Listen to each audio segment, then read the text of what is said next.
第101章后手。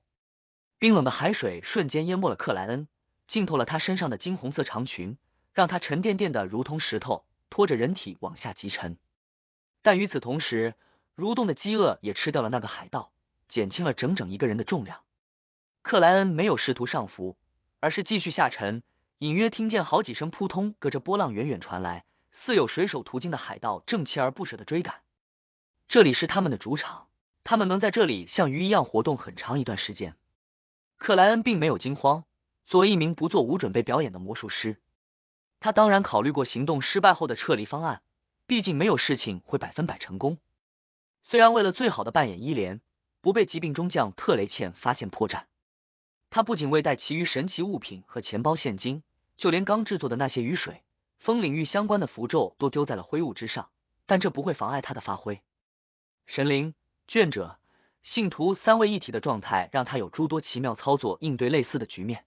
他迅速让蠕动的饥饿变得苍白，并染上阴绿，四周的海水随之冻结，化作一层层白霜。在白霜彻底凝成冰晶前，克莱恩背部蝴蝶肌一动，双臂猛地向两侧张开，借助活尸的力量将那些冰霜打碎，让他们倒飞入更远一点的海水内。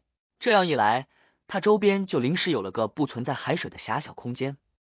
水流瞬间翻涌，要填满这片空白。克莱恩左掌一伸，再次释放出可怕的寒意，并蔓延过去，制造了一面面海水冰墙。短暂间，他就仿佛置身于海中冰牢，能够站立，能够发声，但却只能局限于相当狭小的空间内。克莱恩当即小幅度的逆时针走了4步，低念出浮生玄黄天尊等名号，快速让灵体进入了灰雾之上。他的身影刚浮现于愚者的那张高背椅上，就直接拿起了早放置于面前的海神权杖。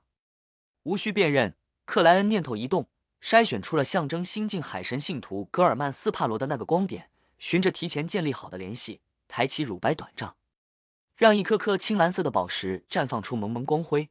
他回应信徒，给自己套了一层又一层的类法术效果，包括但不限于水下呼吸、自由行动、抵抗压力。最后，他使用指天使干扰占卜，并向周围海域的水底生物颁布命令，让他们帮助并掩护格尔曼斯帕罗逃离。做完这一切，克莱恩没有耽搁，当即返回现实世界，重新掌握住了身体。此时，海水的压力已挤破了在不断融化着的冰墙，重新吞没了那片独立的空间。但克莱恩已能流畅的呼吸，飞速的游动。他透过荡漾而晶莹的水波，看见一条条海鱼游了过来，看见脚底升起一片阴影，有不知什么种类的巨大怪物高速浮起。那是一只外形有些怪异的棕红色章鱼，它庞大到似乎能用触手拥抱并缠住整条船只。它向着周围喷吐出了墨汁，一下染黑了附近海域。正搜寻和追逐袭击者的几位水手途经非凡者眼前突暗，身体竟有些麻痹。他们不知发生了什么事情，当即浮出海面处理身上的异常。等他们重新下潜，再次寻找敌人，已彻底失去了克莱恩的踪迹。此时，克莱恩正惬意的在海底游动，甚至有空闲分心回味刚才的行动，检讨得失，扮演伊莲有着充分的准备，让与他同床共枕不知道多少个夜晚的特雷茜都没能第一时间识破，促进了魔药的消化。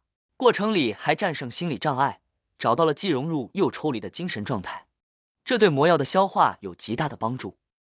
战斗时也基本做到了最好，属于有准备的表演，但还是低估了一位序列5痛苦魔女的强大，低估了一步步走到这个位阶的疾病中将的经验，哪怕他最开始就失去了神奇物品。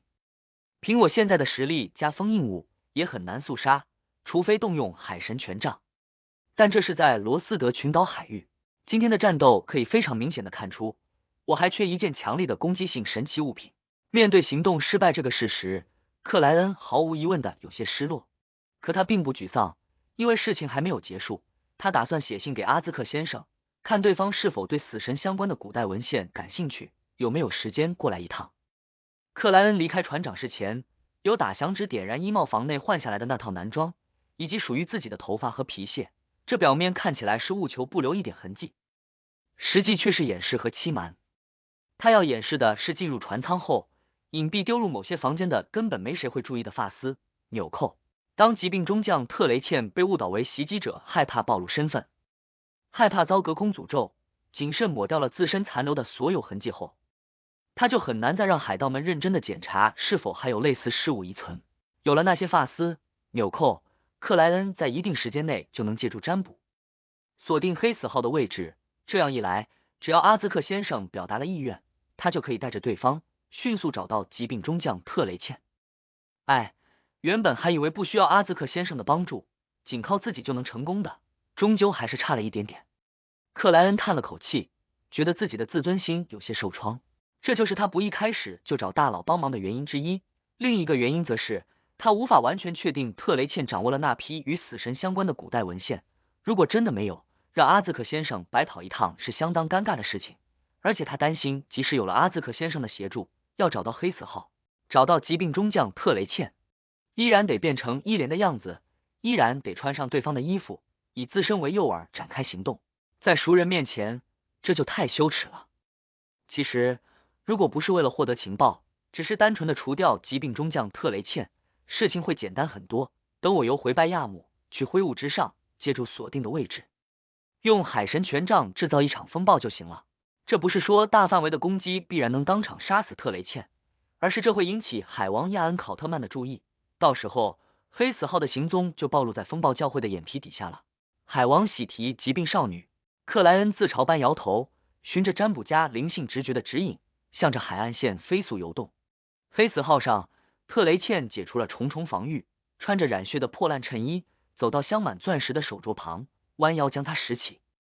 很谨慎的袭击者，我做刺客那段时间，也许还不如他。不他。特雷茜忽地咬牙切齿，这不仅是因为他差点死在对方手上，还由于他感觉对方与伊莲有染。按照罗塞尔大帝的说法，他怀疑自己头顶有点绿油油的。伊莲，你真的这么冷酷绝情吗？不，也许他是被迫的。特雷茜侧头看了眼左肩巨大而狰狞的伤口，感受起那钻心的疼痛。如果不是刺客和教唆者对体质都有增强，后续也有一定的提升，仅仅这一击，或许就能让他失去整个肩膀，就像那些被步枪打中的海盗一样。血色流淌，染红了他的视线。特雷茜一边让金发侍女进来，用本身的能力帮助他处理伤势，一边吩咐周围移不开眼睛般的海盗们寻找袭击者遗留的物品。可惜的是，海盗们告诉他，对方的衣物已自行烧毁。这让特雷茜想起了敌人离开前的那个响指，再次暗叹一声，真是谨慎啊，而且一点也不贪婪。如果他拿走这手镯，我就不担心追不上他了。特雷茜将手一挥，示意大部分海盗出去，只留下了巧言者米索尔金和几位船队高层。三副，你再去拜亚姆一趟，调查清楚反抗军从哪里找到的这个伊莲。特雷茜沉声命令道。米索尔从船长的胸前艰难收回了视线。好的。特雷茜想了想，又补了一句，将这件事情宣扬出去，说我受了重伤，很长一段时间内都无法恢复。还有，大副，立刻起航，不要再停留于这里。一条条命令发出，特雷茜的周围很快恢复了安静。直到这个时候，他才有空闲去想袭击者来自哪方势力，为什么要对付自己，他究竟有什么目的？可是特雷茜越想越觉得这就像是一团迷雾，根本看不清楚真相。他虽然有不少仇家，但没谁拥有类似的能力。终于，他找到了条线索，低声自语道：蠕动的饥饿。半夜，蓝山岛司港位置，退去又涌来的海水里突然站起了一道女性身影，正是依旧做伊莲扮相的克莱恩。他在海水环绕下快速上岸，潜入附近的渔民家里，找了套破烂的衣物换上，变回了格尔曼斯帕罗的样子，留下那套价值不菲的衣裙作为补偿。克莱恩迅速远离了司港，在天亮前返回了慷慨之城拜亚姆。他没急着与达尼兹会合，随意找了家小旅馆住下，利用仪式将阿兹克铜哨等神奇物品和钱包现金带回了现实世界。确认能占卜到黑死号的位置后，他吹响了铜哨。第102章锅。放下铜哨的时候，克莱恩已然开启了灵视。他看见地面的虚幻白骨有气无力地上抛，缓慢组成着巨大的身躯。如果说之前的同样场景像奇幻版的喷泉，那现在的就只是一个倒过来的普通水龙头。克莱恩嘴角微不可见的动了动，假装自己没发现任何异常。过了好几秒钟，白骨信使终于拼凑完成，近4米高的身躯又一次穿透了天花板，眼窝里的漆黑火焰静静燃烧。克莱恩将之前写好的信折叠整齐，向上投了出去。他在信里详细描述了负伤吉米那刻，南大陆拜朗帝国陵寝内出土的死神文献、飓风中将麒麟格斯和疾病中将特雷茜等事物间的关系，并提及自身完成了一次潜入，虽然刺杀未能成功，但留下了可以用来确定黑死号位置的道具。当然，具体是怎么潜入的，他隐去未讲，只大致还原了疾病中将特雷茜的战斗技巧和风格。等信使能一掌扇飞成年人类的手接住了那封信，克莱恩咳嗽一声，清了清喉咙道：“我已经有属于自己的信使了。”白骨信使眼窝内的漆黑火焰明显跳动了2下，身躯豁然崩解，瀑布一样下落，钻入了木质的地板内。这下不用害怕成为我的信使了吧？我有这么让你们讨厌吗？应该是这些来自冥界的信使舍不得阿兹克先生，毕竟那是死神的直系后裔，说不定都未曾隔代，抱大腿嘛。我懂。克莱恩正要收拾退房，鼻子突然一痒，打了个喷嚏。阿嚏，嗨嗨嗨！他又流鼻涕又咳嗽，额头缓慢但坚决地滚烫了起来。惨，疾病中将的疾病还残留体内，而我又顶着10°C左右的冷风赶回拜亚姆，这下真的生病了。克莱恩用劣质卫生纸擤起鼻涕，想着要不要自己召唤自己，以灵体状态活动，让肉身自己痊愈。经过郑重的思考，他认为这没有可行性，一是身体状态会明显影响灵体状态，两者间有密切而奇异的联系；二是不去管的情况下，身体状况必然恶化。这是烧得有点糊涂了啊！克莱恩摸了下额头，准备先回蔚蓝之风旅馆与达尼兹会合，然后再考虑要不要去医院或诊所买点药的问题。白银城，伯格家，戴里克终于拿到了隐者女士承诺的光辉气灵树果实，调配出了太阳神官魔药。它色泽金黄，自带滚烫的温度，戴里克一口喝下时，喉咙都有被灼烧的感觉。他的眼睛豁然发亮，越来越亮，就像里面藏着2轮微缩的太阳。他的体表绽放出一圈又一圈明净光辉，裸露在外的皮肤上凸显出肉眼可见的黑色斑块。与此同时，他的汗毛在变长，似乎化成了缠绕金色火焰的羽毛。戴里克知道序列期时，服食魔药会有类似的变化，没有惊恐，没有慌乱，咬紧牙关，反复回想起亲手杀死自己父母时的痛苦和遇见愚者先生后从内心深处迸发的希望。在那种濒临失控般的处境里坚毅支撑了下来。过了好一阵，他的一切异常都相继得到了平复，只是吐出的气体还夹杂着太阳的温暖。他感觉自身的体质又得到了增强，对疾病对恶劣的环境有了不小的抵抗能力。而这不是重点，戴里克更喜欢的是充塞自己脑海的类神术知识，它们包括光明之火免疫恐惧、神圣誓约、进化之斩、太阳光环、召唤圣光、制造圣水等等等等。戴里克欣喜的来回踱了2步，觉得这些类神术真的很适合用来对付那些隐藏于黑暗深处的邪恶怪物。他没有隐瞒，直奔双塔，将自己晋升的信息登记入册。这样一来，初步的审核后，他就有担任巡逻小队队长的资格了，能接触更多的白银城资料，这里面就包括世杰先生想要的去除非凡特性内精神污染的办法。戴里克在回答登记人员的各种问题时，不由自主想起了自己一直未能实现的那个承诺，欠别人事物总是让他不安，感觉难受。而现在，他终于看见恢复平静的曙光了。香树叶酒吧内，巧言者米索尔金端着杯红葡萄酒，坐到巨力士奥兹尔这位老者的对面，敲起右腿，慢悠悠问道：“打听出具体的情况了吗？”他接受船长疾病中将特雷茜的安排，重返拜亚姆调查贾伊莲的问题。为此，找到了当初帮他颁布任务的奥兹尔，他不可能直接去找反抗军询问，因为对方有不小的概率与贾伊莲是合作关系。上门质问和直接去总督府拿自己的脑袋换悬赏没有任何区别。奥兹尔拉过张椅子，坐了下来，那边没有隐瞒，但我不确定他们说的是真话还是谎言。你知道的，我喜欢拳头胜过思考。他们说那个伊莲是烈焰达尼兹送来的，它代表着冰山中将的意志，希望与反抗军建立合作关系，为他们提供一定的援助。而伊莲则是表达的善意烈焰达尼兹。冰山中将，米索尔咀嚼起这2个名称，表情缓慢沉凝了下来。他向后靠住椅背，眉头一点点皱起。作为前飓风中将的副属船长，现疾病中将的旗舰3副，他对其余的海盗将军并不陌生，知道冰山中将实力强大，收藏丰富，仅靠一条船和不算多的手下，就能力抗别的海盗将军。单纯讲战斗力，比他前后两任老大或许都要强一些。可问题在于，冰山中将很少掺和海盗间的争斗，以搜集资料、探索未知、寻找宝藏著称，像冒险家胜过海盗。他为什么突然要刺杀船长？这不符合他的性格。他之前被血之上将用谣言害了一次，应该正专心报复对方。米索尔抿了口红葡萄酒，抬另一只手揉了揉额头。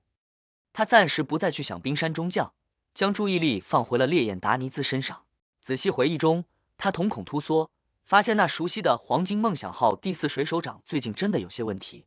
他设下陷阱，击杀了钢铁麦维提、血色荆棘亨特利和冷静的斯考尔，赏金提高到了4200磅，然后在很短时间内又不知卷入了什么事件，赏金再次跳跃式增加，达到了5500磅，这已经超过了我。米索尔无声自语，眼前不自觉浮现出了烈焰达尼兹的身影，只觉对方现在变得又神秘又可怕。他晋升了，或者因某些事情获得了极大好处。米索尔腰部一动，身体前倾，放下了酒杯。他郑重低语道：我原本还将他的赏金提升当成笑话来看，现在的事实告诉我，烈焰达尼兹就是一个符合5500磅赏金的大海盗。米索尔猛地抬头，对居力士奥兹尔道：帮我搜集烈焰的情报，最近的那些。蔚蓝之风旅馆豪华套房内，达尼兹开门看见是格尔曼斯帕罗，忙警惕的左右望了一眼，然后才让开了条道路。怎么样，狩猎成功了吗？房门关上后，他又好奇又兴奋的问道。疾病中将可是出名的美人，之前见到的时候比我想象的更有魅力，如果就这么死了，还是有点浪费啊，就应该把他关起来，永远监禁，无期徒刑。呸，他能有船长美丽？这样长相的红剧场里多的是。达尼兹颇为矛盾的想着。克莱恩握起拳头抵在嘴巴前，激烈的咳嗽了2声，差一点平复之后，他冷淡回应道：可惜啊。达尼兹顺口感叹道，他心里想的却是，格尔曼斯帕罗这个疯子真的很强啊，潜入黑死号刺杀疾病中将只差一点就能成功，而即使失败也能几乎没受什么伤害的顺利返回。要知道，每一位海盗将军之所以能名传五海，仅次于4王，除了他们本身够强，还因为他们代表一个团队一个势力，旗下有着为数众多的非凡者，能在刺杀失败后逃出黑死号，足以说明格尔曼斯帕罗这家伙不会比任何一位海盗将军差。蠕动的饥饿真的这么厉害？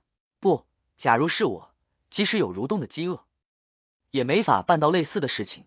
达尼兹愈发觉得当初面对格尔曼斯帕罗时没试图反抗的决断实在太明智了。克莱恩又咳嗽了2声，准备吩咐达尼兹去医院给自己买些药。他旋即想到自己的病情来源有些复杂，不让医生仔细检查，开出的药物未必有效，哪怕罗塞尔大帝提前发明有很多实用药物也一样。如果不是没法利用灰雾建立远程诊疗系统，我都想让埃姆林怀特那家伙帮我看病，弄几份药剂。克莱恩去盥洗时清洗了下自己，换上原本的衣物，烧掉了来自渔夫的那份。见他出来，达尼兹拿着纸袋迎了过去，讨好笑道：这是分到的700磅赏金。就在这时，他和克莱恩同时听见有人敲门的声音。来访者是爱尔兰船长。这位船长闪入屋内，深深看了格尔曼斯帕罗一眼，压低嗓音道：我原本要返回普利兹港了，但又收到了一个消息，班西港那边好像有大事发生。第103章买药。风暴教会终于对班西港动手了。克莱恩握拳抵嘴，咳嗽了2声，一点也不心虚，非常坦然地问道：什么情况？爱尔兰没有从格尔曼斯帕罗身上发现异常的反应，收回视线，环顾一圈道：具体发生了什么事我也不清楚，只知道可能涉及风暴教会的高层次力量。而在此之前一段时间内，所有去班西港的航线都被取消了，这也许就是所谓的征召涉及风暴教会的高层次力量。不，应该是顶层力量。我怀疑风暴教会那位教皇，那位地上天使都亲自出手了，甚至还动用了灵级封印物，毕竟对面也许存在着一位天使之王，比第4纪更古老的天使之王，以及他的后裔们。克莱恩点了点头，平淡问道：结果怎么样？对于风暴教会直至最近几天才对班西港动手的事情，他一点也不惊讶，哪怕带法者们以暴躁鲁莽著称，在类似大事上，该有的程序还是会有的，比如做初步确认，比如撤离无辜的部分民众，比如封锁周围海域，而这都需要时间。爱尔兰无法分辨格尔曼斯帕罗真实的情绪，叹息笑道：很长一段时间内不会有班西港了。不愧是风暴教会。克莱恩暗自啧舌，对更加详细的过程充满好奇。他想知道红天使梅迪奇是否有出现，是否真的沉睡于班西港附近，是否已经被风暴教会清除。他想知道班西港那些土著居民是怎么回事，想知道断断续续的说话方式究竟意味着什么，想知道青柠檬餐厅和电报局内分别藏着什么秘密。可惜的是，随着班西港的毁灭，他再也难以获得确切的答案。也许风暴教会的内部资料会记载一些，但克莱恩无从打听，以倒吊人的位阶，根本接触不到这种保密等级的卷宗。等把倒吊人先生培养成半神半人的高序列强者，我才有可能知道那些问题的答案。克莱恩无声叹息了一句，表情不变的说道：那里确实很危险。他话音未落，喉咙再次发痒，剧烈的咳嗽了几声。生病了？爱尔兰略感疑惑的问道。他原本以为格尔曼斯帕罗和自己一样，属于体质有明显增强的非凡者，衰老之前，正常情况下根本不可能生病，可现在看来，自身的猜测也许是错误的。克莱恩嗯了一声，未做过多解释。没有任何价值和意义的问题，和疾病少女激战一场后，没生病才奇怪。达尼兹在旁边鄙视的嘟囔了两句。爱尔兰呵呵笑道：我可以给你推荐一位药师，比去医院和诊所有用。他的非凡职业就是这个。他的草药小店在红剧场斜对面的巷子里。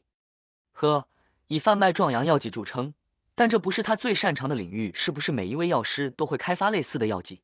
也是，这绝对是最赚钱的药剂生意之一。有能力的情况下，不做才奇怪。克莱恩轻轻颔首，示意自己知道了。我怎么没听说过？达尼兹诧异问道。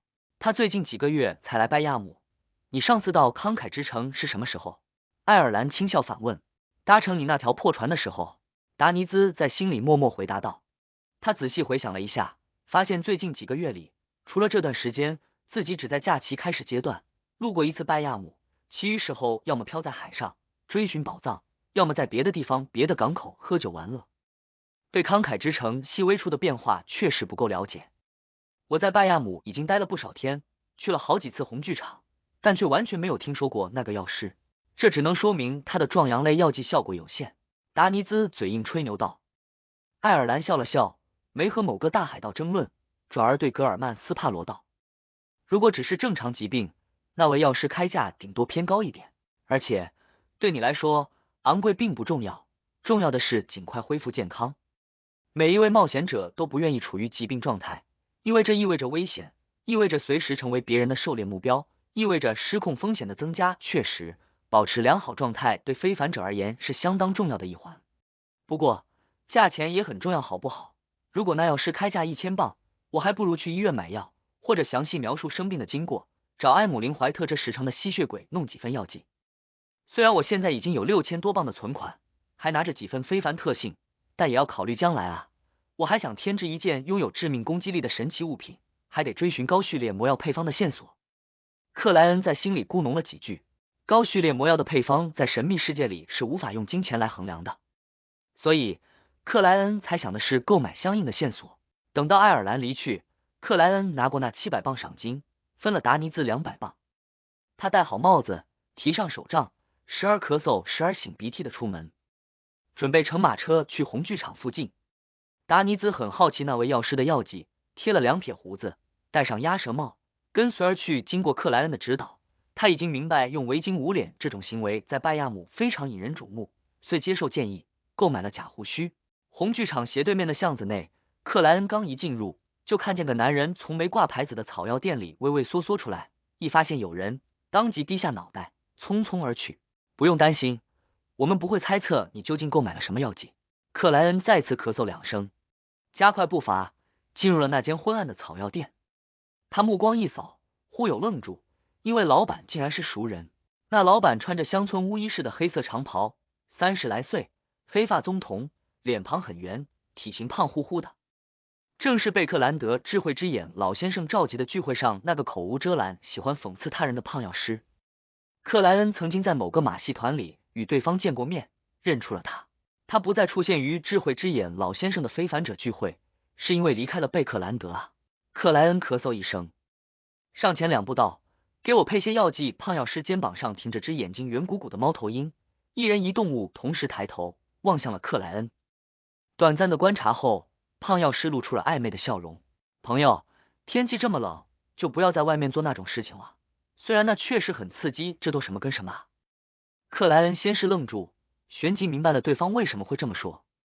我和特雷茜战斗的时候，有受到欢愉能力的影响，血液下涌，欲望起伏，这导致身体空虚，疾病入侵的更加迅速，更加容易。逃走时，冰凉的海水还好，有神树保护，路上的风却相当冷，让我病情随之加重。综合来看，这不就像是野外欢愉，受凉生病吗？不愧是药师，眼光很毒辣啊！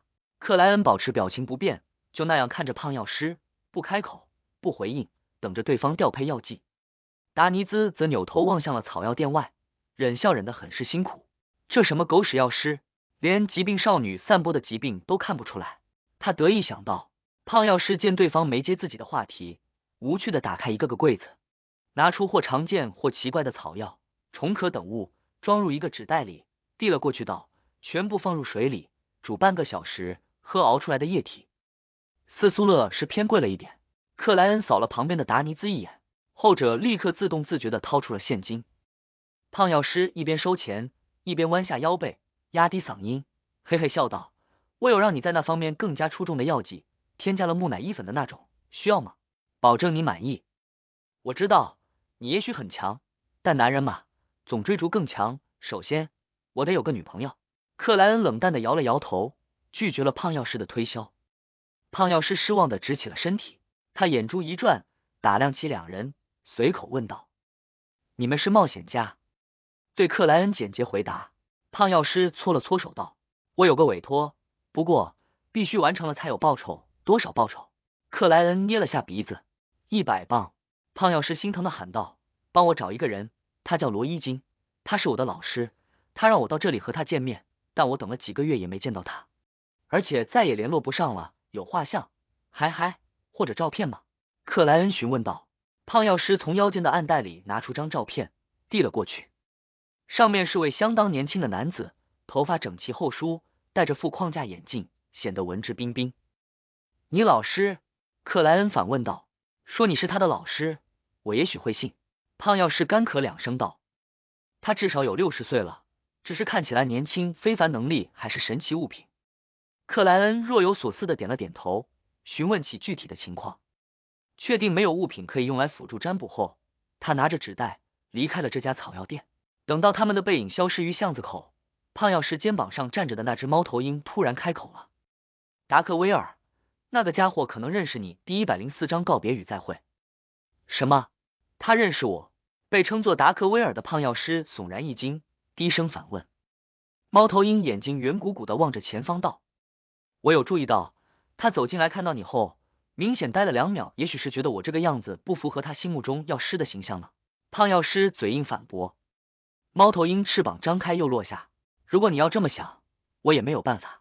你最近究竟看了什么书籍？胖药师脸庞肥肉动了动道。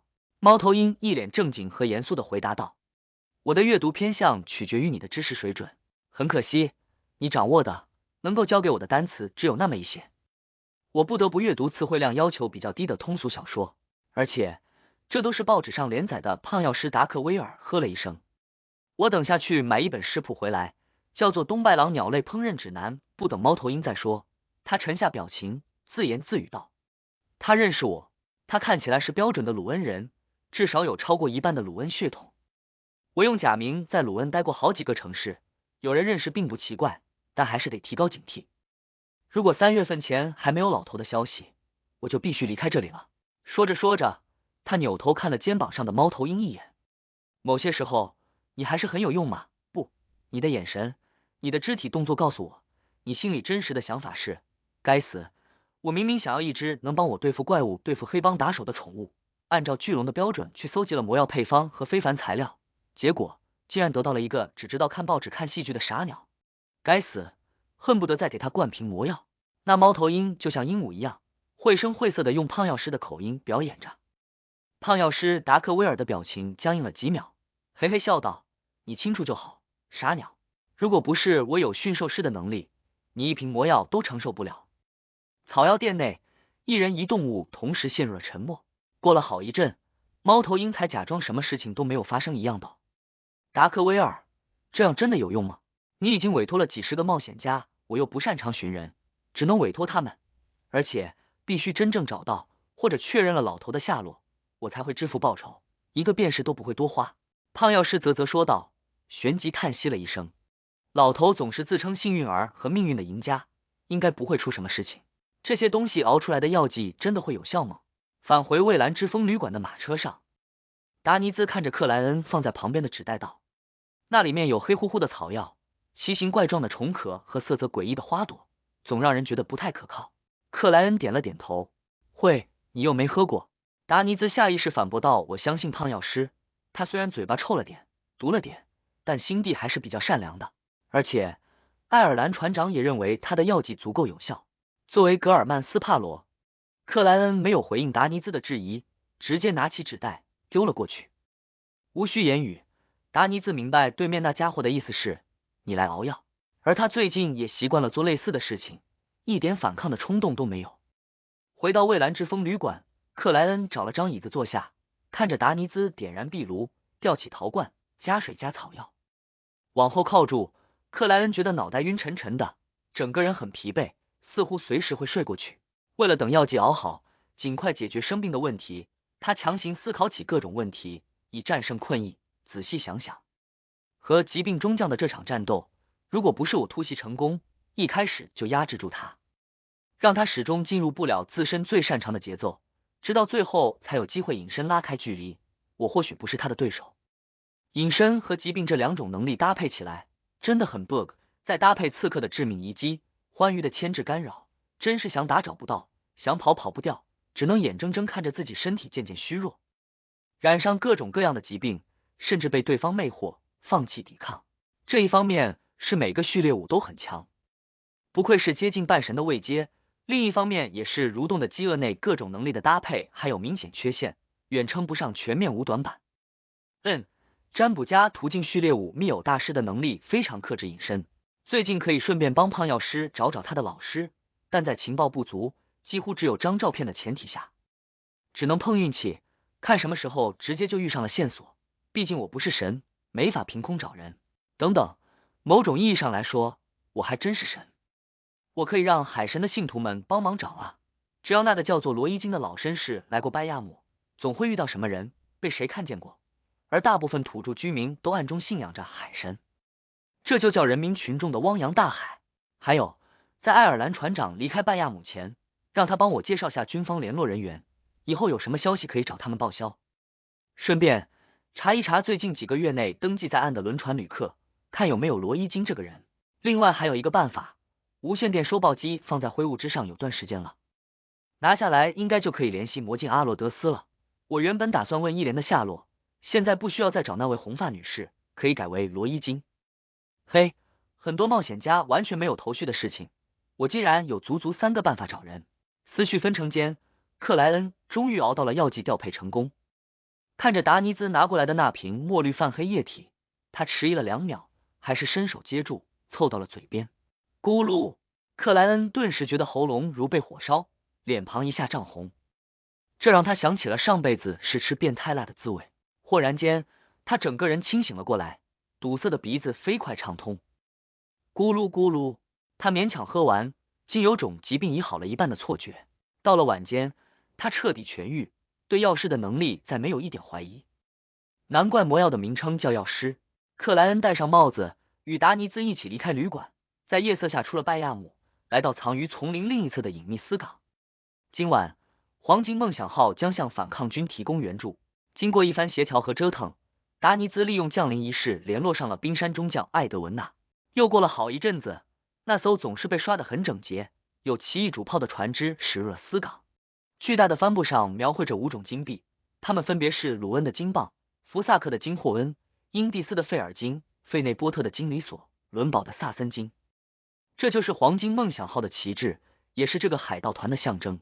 还是不够专业，如果是我，会加上马西的波特金、塞加尔的兹罗提、拜朗帝国的花纹金币，等等等等。克莱恩立在旁边，双手插兜，看着艾德文娜·爱德华兹出现于船头。此时他头戴猎人帽，身着收腰的骑手衬衫加黑色外套，非常符合反抗军心目中的女性海盗将军形象。他平时的穿着只会让人以为是家庭教师。克莱恩嘀咕一句，退后几步，任由达尼兹跑来跑去，忙前忙后。在这位赏金高达5500磅的大海盗辛苦对接中，一批粮食和布料送到了卡拉特等反抗军手里。交易告一段落，达尼兹悄然吸了口气，来到克莱恩身边，堆起笑容道：没其他事情了吧？我可以回黄金梦想号了吧？还有，你这几天的雇佣费怎么算？那只是我和你船长找的借口，从某种意义上来说，这批粮食和布料就是我的报酬。克莱恩点了点头。你的船长已经支付，你可以回去了。真的？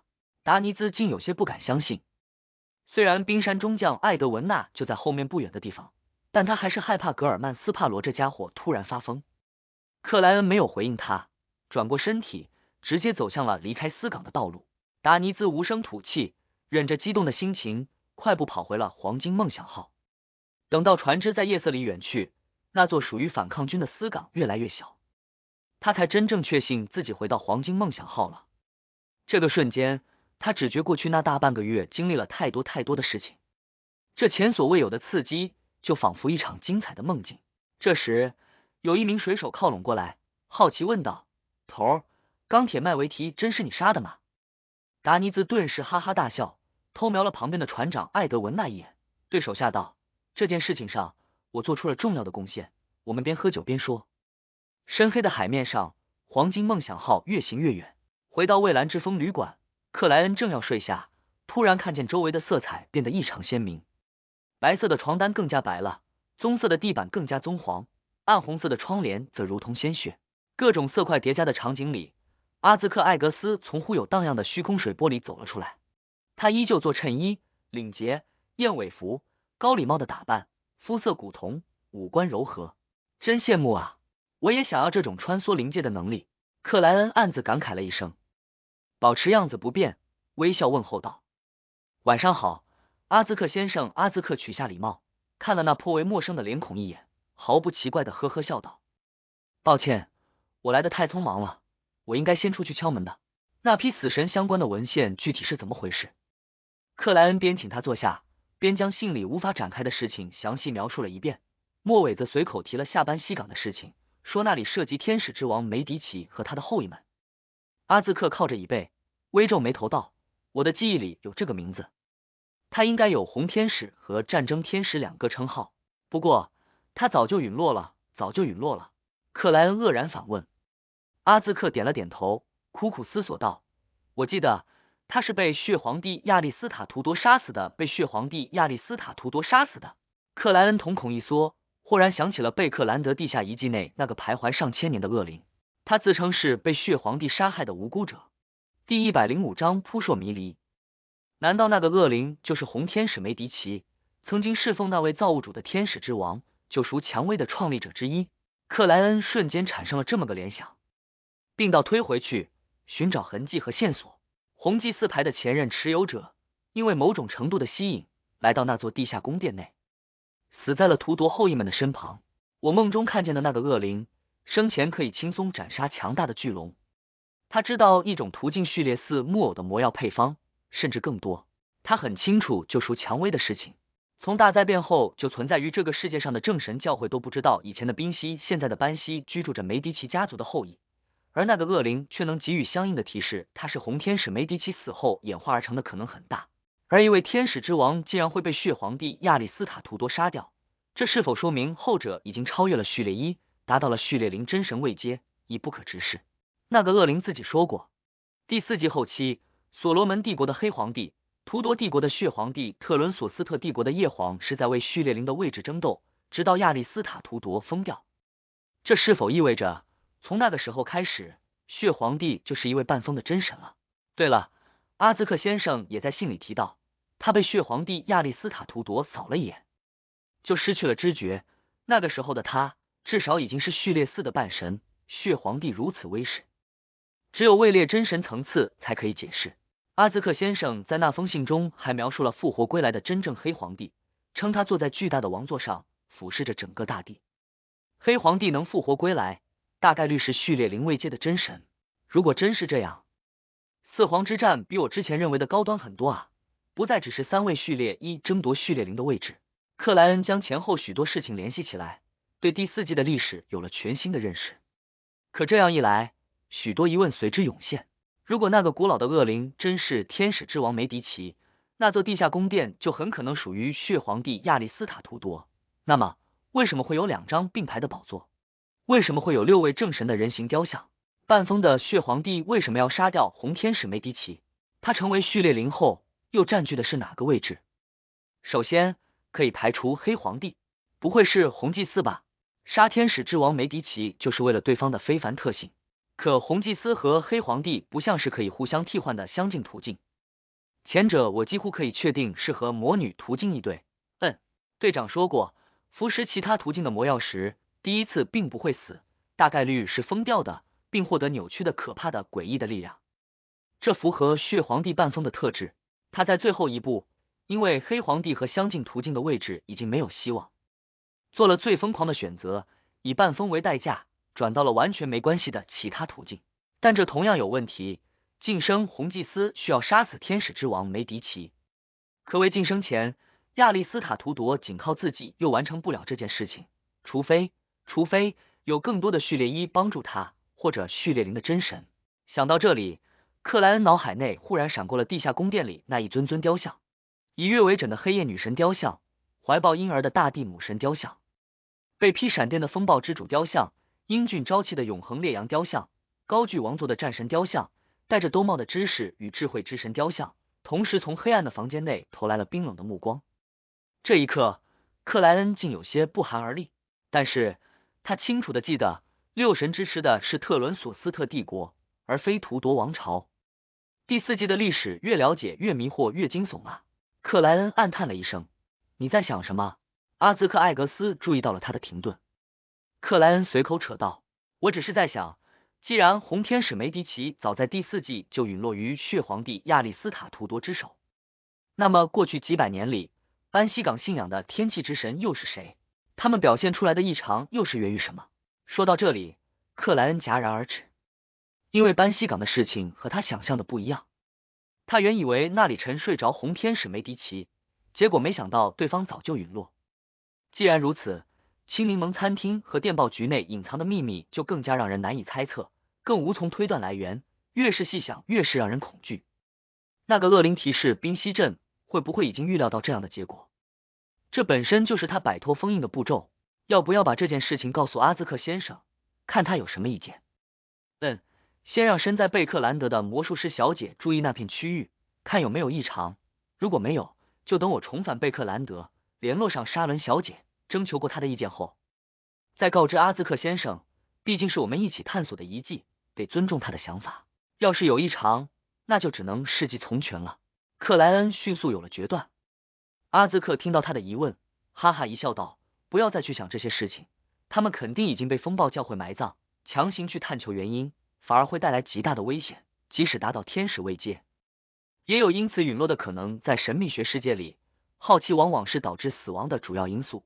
克莱恩想到了经历过和听闻过的一件件事情，他转而说道，阿兹克先生，我已经拥有属于自己的信使了，比我想象的快。阿兹克微笑说道。